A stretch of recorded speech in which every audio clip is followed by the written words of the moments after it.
செய்திகள் வாசிப்பது திவ்யா தமிழரசன். இன்றைய முதன்மை செய்திகள்.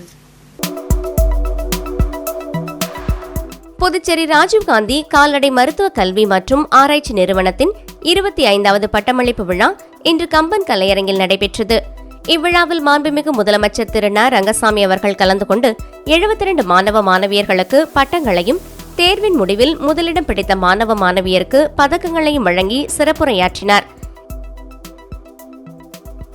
புதுச்சேரி பல்கலையில் PhDக்கு விண்ணப்பிக்க வரும் 7ஆம் தேதி வரை காலக்கெடு நீட்டிக்கப்பட்டுள்ளது.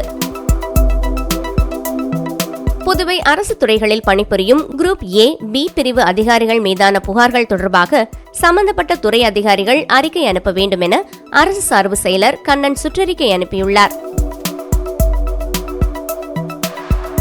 இனி விரிவான செய்திகள்.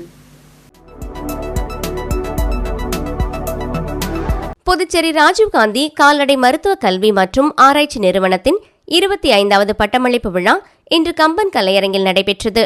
இவ்விழாவில் மாண்புமிகு முதலமைச்சர் திரு ந. ரங்கசாமி அவர்கள் கலந்து கொண்டு 72 மாணவ மாணவியர்களுக்கு பட்டங்களையும், தேர்வின் முடிவில் முதலிடம் பிடித்த மாணவ மாணவியருக்கு பதக்கங்களையும் வழங்கி சிறப்புரையாற்றினார். இந்திய அரசு கால்நடை பராமரிப்புத்துறை ஆணையர் டாக்டர் அபிஜித் மித்ரா அவர்கள் கலந்து கொண்டு பட்டமளிப்பு உரையாற்றினர். முன்னதாக கல்லூரி டீன் திரு வி. செழியன் ஆண்டறிக்கை வாசித்தார். மாண்புமிகு சட்டப்பேரவைத் தலைவர் திரு செல்வம் ஆர், மாண்புமிகு வேளாண் அமைச்சர் திரு க. ஜெயக்குமார், மாண்புமிகு ஆதி திராவிட நலத்துறை அமைச்சர் திரு A.K. சாய்ஜய் சரவணன்குமார், சட்டமன்ற உறுப்பினர் திரு அனிபால் கென்னடி, தலைமை செயலர் டாக்டர் சரத் சௌஹான், ஆணையர் மற்றும் அரசு செயலர் திரு M. ராஜு மற்றும் மருத்துவ பேராசிரியர்கள், மாணவ மாணவியர் பலரும் இவ்விழாவில் கலந்து கொண்டனர். 5½ ஆண்டு கால்நடை படிப்பில் அதிக மதிப்பெண்கள் பெற்ற டாக்டர் விக்ரம் சந்து 6 பதக்கங்கள் மற்றும் விருதுகளை பெற்றார். டாக்டர் அபர்ணா ராஜேந்திரன் 5 பதக்கங்களை பெற்றார்.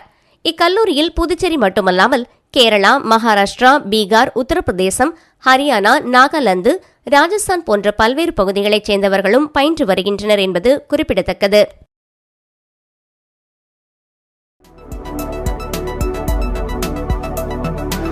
புதுச்சேரி பல்கலையில் PhDக்கு விண்ணப்பிக்க வரும் 7ஆம் தேதி வரை காலக்கெடு நீட்டிக்கப்பட்டுள்ளது. புதுச்சேரி பல்கலையில் PhD படிப்புகளுக்கு நுழைவுத் தேர்வு அடிப்படையில் மாணவர் சேர்க்கை நடக்கிறது. மேலும் காஞ்சி மாமுனிவர் பட்ட மேற்படிப்பு மையம், vector control research centre, French ஆய்வு நிறுவனம், மதர் தெரசா சுகாதார பட்ட மேற்படிப்பு மையம், காரைக்கால் ஜவஹர்லால் நேரு வேளாண் அறிவியல் நிலையம், மணக்குள விநாயகர் டெக்னாலஜி, ராஜீவ்காந்தி கால்நடை அறிவியல் நிலையம் உட்பட பல்வேறு நிறுவனங்களுக்கும் சேர்த்தே பல்கலைக்கழகம் PhD நுழைவுத் தேர்வினை நடத்தி வருகின்றது. இப்படிப்பினை பகுதி நேரமாகவோ அல்லது முழு நேரமாகவோ தொடரலாம். இந்த ஆண்டிற்கான PhD படிப்பிற்கு விண்ணப்பிக்க நேற்றுடன் கடைசி நாள் என்கிற நிலையில் அதனை வரும் 7ஆம் தேதி வரை இணையதளம் மூலமாக விண்ணப்பிக்கலாம் என்று குறிப்பிடப்பட்டுள்ளது.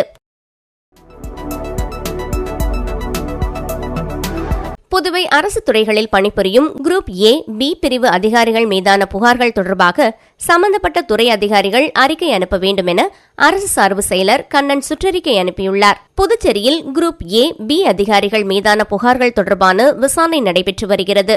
மேலும் சில அதிகாரிகள் மீது துறை ரீதியான விசாரணை நிறைவு பெற்றுள்ளன. அதன் அடிப்படையில் புதுவை மாநில துணை ஆளுநர் கைலாஷ்நாதன் அரசு அதிகாரிகள் மீதான புகார்கள் குறித்த விவரங்களை கேட்டுள்ளதாக கூறப்படுகிறது.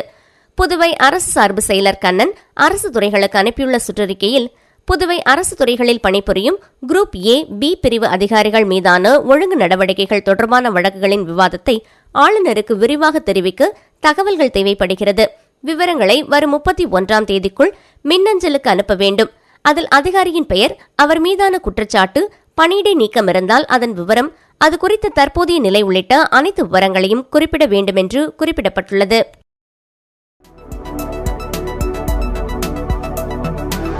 குடிமைப்பொருள் வழங்கல் துறையில் அமைச்சர் திருமுருகன் ஆய்வு செய்து அதிகாரிகளுக்கு ஆலோசனை கூறினார். குடிமைப்பொருள் வழங்கல் மற்றும் நுகர்வோர் விவகாரங்கள் துறை அலுவலகம் வந்த அமைச்சர் திருமுருகன் ஆய்வு செய்தார். ஊழியர்களின் பணிகள் குறித்து தனித்தனியாக கேட்டறிந்தார். அலுவலகம் வரும் மக்களின் வீண் அலைச்சல், கால விரயத்தை தவிர்க்க ஆலோசனைகளை கூறினார். மேலும் துறையை சிறப்பாக நடத்த ஊழியர்களின் கருத்துக்களையும் கேட்டறிந்தார். ஆய்வுக் கூட்டத்தில் துறை இயக்குநர் சத்யமூர்த்தி, துணை இயக்குநர் தயாளன், அலுவலக கண்காணிப்பாளர்கள், ஊழியர்கள் கலந்து கொண்டனர்.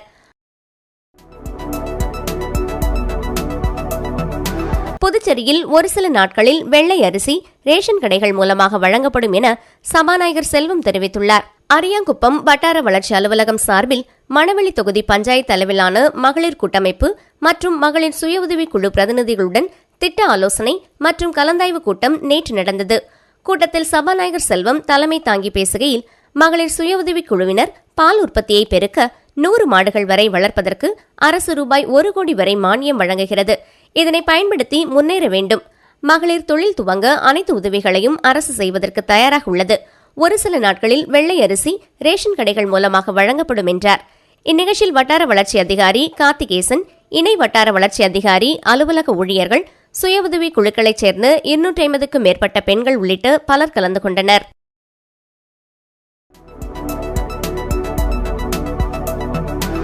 தமிழகத்தில் கலவரத்தை தூண்டும் வகையில் அரசியல் கட்சித் தலைவர்களை தொடர்ந்து அவதூறாக பேசி வரும் அண்ணாமலையை குண்டர் தடுப்பு சட்டத்தின் கீழ் கைது செய்ய வேண்டும் என அதிமுக மாநில செயலாளர் அன்பழகன் தெரிவித்துள்ளார். அதிமுக பொதுச் செயலாளர் எடப்பாடியாரை அவதூறாக பேசிய தமிழக பாஜக தலைவர் அண்ணாமலையை கண்டித்து புதுச்சேரி அதிமுக சார்பில் கண்டன ஆர்ப்பாட்டம் உப்பளத்தில் உள்ள அதிமுக தலைமை அலுவலகம் முன்பு நடைபெற்றது. அதிமுக மாநில செயலாளர் அன்பழகன் தலைமையில் நடைபெற்ற ஆர்ப்பாட்டத்தில் 100க்கும் மேற்பட்ட அதிமுகவினர் கலந்து கொண்டு அண்ணாமலையின் உருவப்படத்தை கிழித்தும் செருப்பால் அடித்தும் தீயிட்டு கொளுத்தியும் கண்டன கோஷங்களை எழுப்பினர். தொடர்ந்து செய்தியாளர்களிடம் பேசிய அன்பழகன், தமிழகத்தில் கலவரத்தை தூண்டும் வகையில் அரசியல் கட்சித் தலைவர்களை தொடர்ந்து அவதூறாக பேசி வரும் அண்ணாமலையை குண்டர் தடுப்பு சட்டத்தில் கைது செய்ய வேண்டும் என்றும் மத்திய பாஜக அரசு அண்ணாமலையை தலைவர் பதவியிலிருந்து நீக்க வேண்டும் என கூறினார். மேலும் புதுச்சேரிக்கு அண்ணாமலை வந்தால் தக்க பதிலடி கொடுப்போம் என்று எச்சரிக்கை விடுத்தார். அண்ணாமலை அவர்களை தலைவர் பதவியிலிருந்து நீக்கம் செய்ய வேண்டும். ஏன்னா தொடர்ந்து தமிழ்நாட்டில் இதை போன்று தலைவர்களை பற்றி அவதூறாக பேசி தமிழகம் முழுவதும் சட்டம் ஒழுங்கு சீர்குலைவு ஏற்படுகின்ற விதத்துல அண்ணாமலை தொடர்ந்து பேசி வருகின்ற இந்த ஒரு செயலுக்காக தமிழக அரசு அவரை குண்டர் தடுப்பு சட்டத்துல உடனடியாக கைது செய்யணும். சாரோன் சொசைட்டி ஆஃப் பாண்டிச்சேரி நிறுவனர் மோகன் உழவக்கரை நகராட்சி மற்றும் சமூக நலத்துறையுடன் இணைந்து புதுச்சேரியில் ஆதரவற்று திரியும் முதியோர்களையும் யாசகம் எடுத்து வாழ்பவர்களையும் மீட்டு குடும்பத்தாருடன் சேர்த்து வைப்பது, பராமரிப்பது, ஏதேனும் தொழில் செய்ய வைத்து பொருளாதார ரீதியில் சுயமாக நிற்க வைப்பது ஆகிய பணிகளை செய்து வருகிறார். இதனால் சாலைகளில் சுற்றித் திரிப்பவர்களை பற்றிய விவரங்கள் நகராட்சி மோகனுக்கு தெரிவித்து வருகிறது. அந்த வகையில் நேற்று சாரம் ஔவையார் திடல் பகுதியில் சுமார் 75 மதிக்கத்தக்க மூதாட்டி ஒருவர் ஆதரவற்ற நிலையில் சுற்றித் திரிவதாக உழவக்கரை நகராட்சி ஆணையர் சுரேஷ் ராஜுக்கு புகார் வந்தது.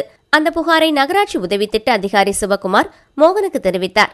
இதையடுத்து சாரோன் சொசைட்டி ஆஃப் பாண்டிச்சேரி நிறுவனர் மோகன், பொருளாளர் சுகுணா மற்றும் தன்னார்வலர்கள் சபரிநாதன், ராஜ்குமார், பக்தவசலம் மற்றும் மிஸ்பா ஆகியோர் சம்பவ இடத்திற்கு விரைந்து சென்றனர். மேலும் மூதாட்டியை மீட்டு பத்திரமாக காப்பகத்தில் சேர்த்தனர். காப்பகத்தில் மூதாட்டிக்கு மனநல ஆலோசனை மற்றும் உடல்நல பராமரிப்பு செய்து உணவு உடைகள் வழங்கப்பட்டது. மூதாட்டியிடம் விசாரணை செய்தபோது அவரது பெயர் ஜாஸ்மின் என்கிற பத்மாவதி என்பது தெரியவந்தது. மேற்கொண்டு அவர் எந்த ஊர் என்பதை அறிந்து குடும்பத்தாருடன் சேர்க்கவும் நடவடிக்கை எடுக்கப்பட்டு வருகிறது. சாலைகளில் ஆதரவற்று தெரியும் முதியோர்கள் பற்றிய விவரங்கள் 9843483718 என்ற எண்ணில் சாரன் சொசைட்டி ஆஃப் பாண்டிச்சேரி நிறுவனர் மோகனை தொடர்பு கொண்டு தெரிவிக்கலாம்.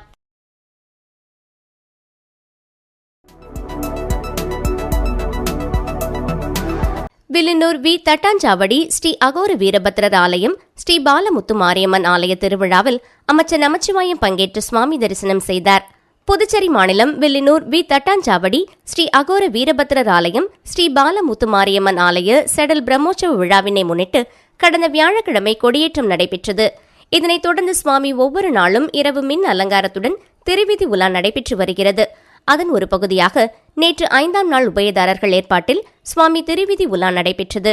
இதில் சுவாமிக்கு பல்வேறு அபிஷேகங்கள் செய்யப்பட்டு மகா தீபாராதனை காண்பிக்கப்பட்டது. இதில் உள்துறை அமைச்சர் நமச்சிவாயம் மற்றும் அவரது துணைவியார் வசந்தி நமச்சிவாயம் பங்கேற்று சுவாமி தரிசனம் செய்தனர். இதனைத் தொடர்ந்து ஆலயத்தில் முதல் மரியாதை செய்யப்பட்டது. மேலும் விழாவில் கலந்து கொண்ட பக்தர்கள் அனைவருக்கும் அன்னதானம் வழங்கப்பட்டது. இதனைத் தொடர்ந்து இரவு மின் அலங்காரத்துடன் அம்மன் முத்து பல்லக்கில் வீதி உலாவும், அதனைத் தொடர்ந்து பாண்டி சிவா டிஜேவின் இன்னிசை மற்றும் வானவேடிக்கை நிகழ்ச்சி நடைபெற்றது. இந்நிகழ்ச்சியில் உபயதாரர்கள் மாணிக்கசாமி கவுண்டர் மற்றும் உறவினர்கள் ராஜா, வெங்கடேசன், பத்மநாதன், ஆறுமுகம், பாண்டியன், குமரவேல், ராமதாஸ், சண்முகசுந்தரம் மற்றும் குடும்பத்தினர்கள் மற்றும் ஏராளமான பொதுமக்கள் கலந்து கொண்டு சுவாமி தரிசனம் செய்தனர். நிகழ்ச்சிக்கான ஏற்பாட்டினை தனி அதிகாரி உமாபதி, விழாக்குழு தலைவர் தனபால், விழாக்குழு உறுப்பினர்கள், வில்லியனூர் தட்டாஞ்சாவடி ஊர் கிராமவாசிகள், மற்றும் இளைஞர்கள் சிறப்பான முறையில் செய்து வருகின்றனர். விளம்பர இடைவெளிக்கு பிறகு மற்ற செய்திகளை காணலாம்.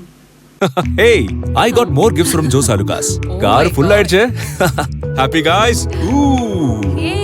Sir, your gift. இன்னொரு கா ஜோ சாலுகாஸில் 60வது ஆனிவர்சரி கொண்டாட்டம். 6 கோடி மதிப்பிலான பரிசுகள், 6 MG ஆஸ்டர் கார்கள், தங்க நாணயங்கள், வீட்டு உபயோக பொருட்கள். கொண்டாடுவோம் வாருங்கள். ஜோ சாலுகாஸின் பரிசு மழை. செய்திகள் தொடர்கின்றன. புதுச்சேரியில் பூர்வீக ஆதி திராவிடர்களுக்கு வழங்கப்படும் இடஒதுக்கீட்டு சலுகைகளை புலம்பெயர்ந்த ஆதி திராவிடர்களுக்கும் வழங்க வேண்டும் என்று நீதிமன்ற உத்தரவை அமல்படுத்த வேண்டும் என விசிக MP ரவிக்குமார் புதுச்சேரி துணைநிலை ஆளுநரை சந்தித்து கோரிக்கை மனு அளித்தார். விழுப்புரம் நாடாளுமன்ற உறுப்பினர் ரவிக்குமார் புதுச்சேரி துணைநிலை ஆளுநர் கைலாசநாதனை இன்று ராஜ்நிவாசில் சந்தித்து மனு ஒன்றை அளித்தார்.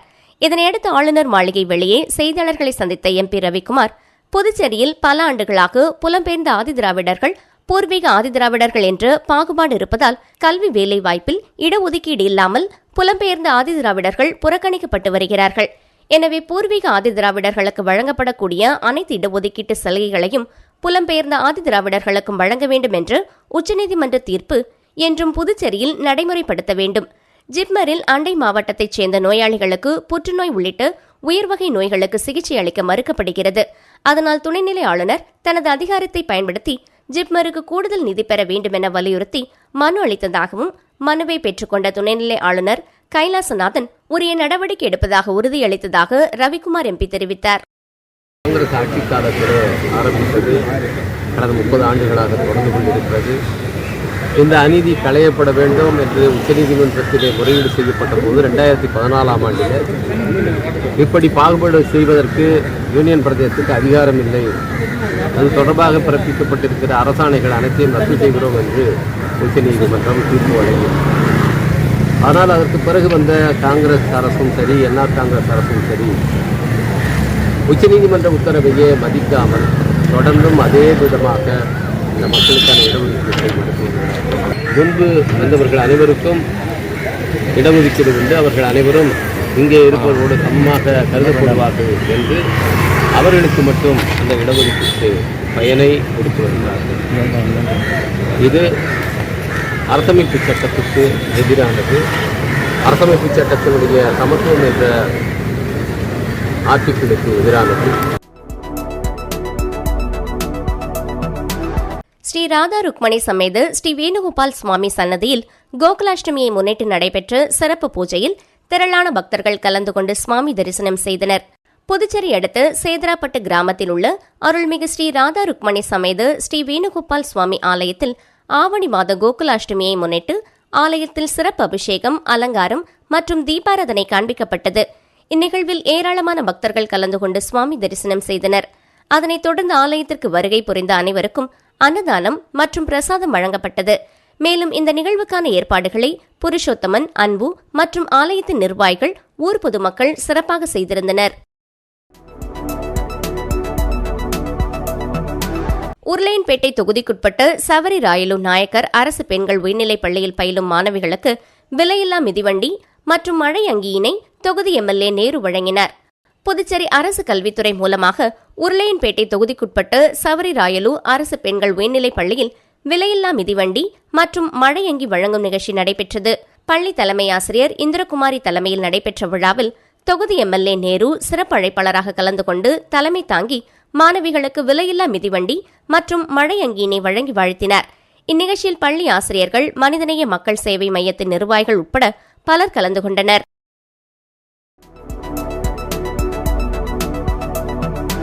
வில்லியனூர் தொகுதிக்குட்பட்ட இமாக்லேட் பள்ளி மாணவிகளுக்கு இலவச சைக்கிள் மற்றும் மழை அங்கியினை எதிர்க்கட்சித் தலைவர் சிவா வழங்கினார். வில்லியனூர் தொகுதிக்குட்பட்ட இமாக்லேட் உயர்நிலைப் பள்ளியில் பயிலும் மாணவிகளுக்கு இலவச ரெயின்கோட் மற்றும் சைக்கிள் வழங்கும் நிகழ்ச்சி பள்ளி வளாகத்தில் இன்று காலை நடந்தது. இந்த நிகழ்ச்சியில் தொகுதி சட்டமன்ற உறுப்பினரும் சட்டமன்ற எதிர்க்கட்சித் தலைவருமான சிவா கலந்து கொண்டு மாணவிகளுக்கு அரசின் இலவச சைக்கிள், மழைக்கோட்டினை வழங்கினார். இதில் பள்ளி தலைமை ஆசிரியை ஆலிஸ் மேரி, ஆசிரியை ரீட்டா மற்றும் தொகுதி திமுக நிர்வாகிகள் உட்பட பலர் கலந்து கொண்டனர்.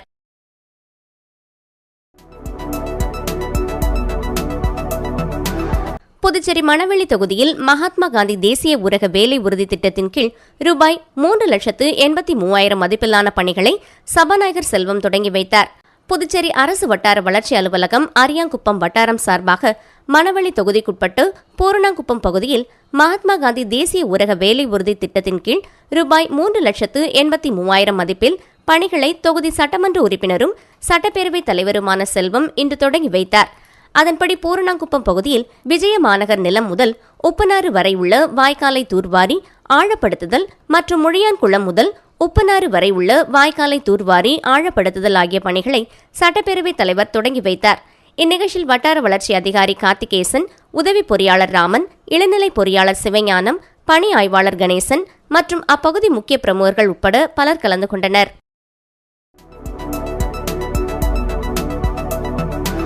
புதுச்சேரி கொக்கு பார்க் அருகே கிழக்கு கடற்கரை சாலையில் ஆக்கிரமிப்புகளை அகற்றும் பணியில் ஈடுபட்ட ஊழியர்களுடன் வியாபாரிகள் கடும் வாக்குவாதத்தில் ஈடுபட்டதால் பரபரப்பு ஏற்பட்டது.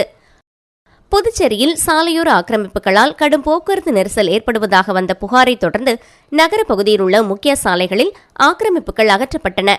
இந்த நிலையில் கொக்கு பார்க் அருகே இருந்து கிழக்கு கடற்கரை சாலையில் உள்ள சாலையோர ஆக்கிரமிப்புகளை அகற்றும் பணி இன்று நடைபெற்றது.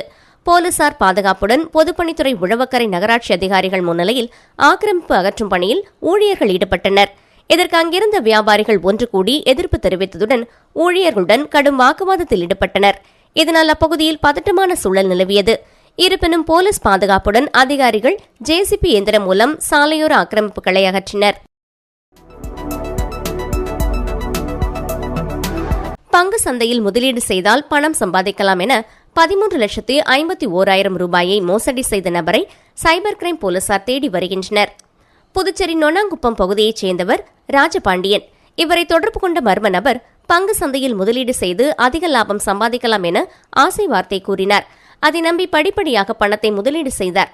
அதற்கான லாபம் அவருக்கு கிடைத்து வந்தது. அந்த ஆசையில் அவர் மேலும் 13,51,000 ரூபாயை பங்கு சந்தையில் முதலீடு செய்தார். அதனைத் தொடர்ந்து முதலீடு செய்ததற்கான லாப பணம் வராததால் சந்தேகமடைந்த அவர் அந்த நபரை தொடர்பு கொண்டபோது அவரிடமிருந்து எந்த பதிலும் கிடைக்காததால் மோசடி நபரிடம் ஏமாந்தது தெரிய வந்தது. புகாரின் பேரில் சைபர் கிரைம் போலீசார் வழக்கு பதிந்து மர்ம நபரை தேடி வருகின்றனர்.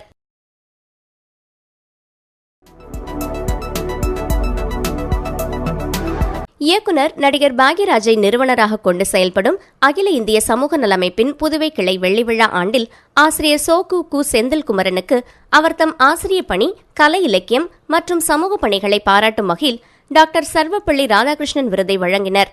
இயக்குனர் மற்றும் நடிகர்களான பாக்யராஜும் பாண்டியராஜனும் உடன் அமைப்பின் தலைவர் செல்வராஜ், இலங்கை வானொலி புகழ் PH அப்துல் ஹமீத் ஆகியோர் உடனிருந்தனர்.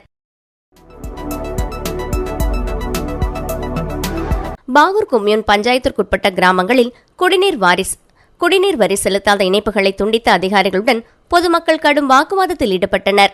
பாகூர் கொம்யூன் பஞ்சாயத்திற்குட்பட்ட கிராமங்களில் குடிநீர் வரி பாக்கி வைத்துள்ளவர்கள் வரியை பாக்கி செலுத்திட வேண்டும், இல்லையெனில் குடிநீர் இணைப்பு துண்டிக்கப்படும் என ஆணையர் ரமேஷ் எச்சரிக்கை விடுத்திருந்தார். இந்த நிலையில் ஆணையர் ரமேஷ் உத்தரவின் பேரில் வருவாய் ஆய்வாளர் முகமது கபீர் தலைமையிலான ஊழியர்கள் வண்ணாங்குளம் கிராமத்தில் வரி பாக்கி வைத்தவர்களின் குடிநீர் இணைப்புகள் அதிரடியாக துண்டித்தனர். இதனால் ஆத்திரமடைந்த கிராம மக்கள், நாங்கள் தினக்கூலி வேலை செய்யும் அன்றாடம் காட்சிகள், தொழில் நிறுவனங்கள் வசம் பல லட்சம் ரூபாய் வரி பாக்கி இருக்கிறது, அவர்களிடம் இந்த அளவிற்கு கெடுபிடி காட்டவில்லை, எங்களை போன்ற அன்றாடம் காட்சிகளிடம் கடுமையாக நடந்து கொள்கிறீர்கள், குடிநீர் வரியை செலுத்துகிறோம், கால அவகாசம் கேட்டும் அளிக்காமல் இணைப்புகளை துண்டிப்பது சரியா என கேட்டு அதிகாரிகளிடம் வாக்குவாதத்தில் ஈடுபட்டனர்.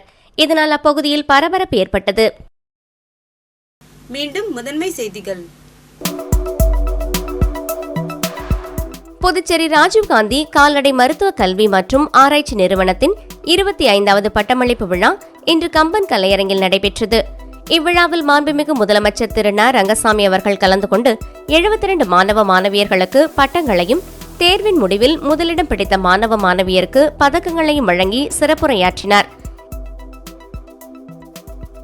புதுச்சேரி பல்கலையில் PhDக்கு விண்ணப்பிக்க வரும் 7ஆம் தேதி வரை காலக்கெடு நீட்டிக்கப்பட்டுள்ளது. புதுவை அரசு துறைகளில் பணிபுரியும் குரூப் A, B பிரிவு அதிகாரிகள் மீதான புகார்கள் தொடர்பாக சம்பந்தப்பட்ட துறை அதிகாரிகள் அறிக்கை அனுப்ப வேண்டும் என அரசு சார்பு செயலர் கண்ணன் சுற்றறிக்கை அனுப்பியுள்ளார்.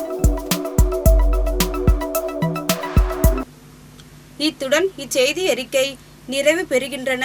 நன்றி, வணக்கம்.